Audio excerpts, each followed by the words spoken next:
Hi, this is Fizzy Pro 3 channel. In today's video, I will show you how to use hashtag on Instagram story. Before we get started, don't forget to subscribe and turn on the notification to keep you updated about this channel.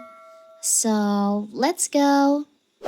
Hashtags are everywhere on Instagram because they are one of the platform's primary ways of categorizing and communicating the type of content that people are posting about. So far, we haven't talked a lot about how hashtags work on Instagram stories as opposed to real static feed image or carousel content.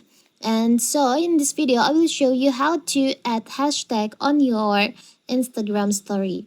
It's so simple. So first of all, of course, we have to open our Instagram. Now you can just create story.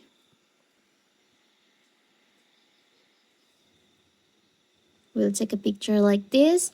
And I want to add hashtag on this picture. How to do it? It's so simple. You can just tap on the sticker icon at the top of your screen on here.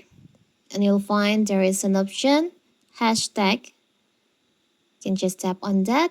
Now you can just write down the hashtag that you want to add to your story. Maybe like this. Now you can just tap on done. If you tap on the hashtag, so you can see the display of this hashtag is changed. So simple, right? Now you can just share it to your story. So that is how to add hashtag on your Instagram story. Don't forget to like and subscribe and turn on the notification to keep you updated about this channel. Thank you and see you.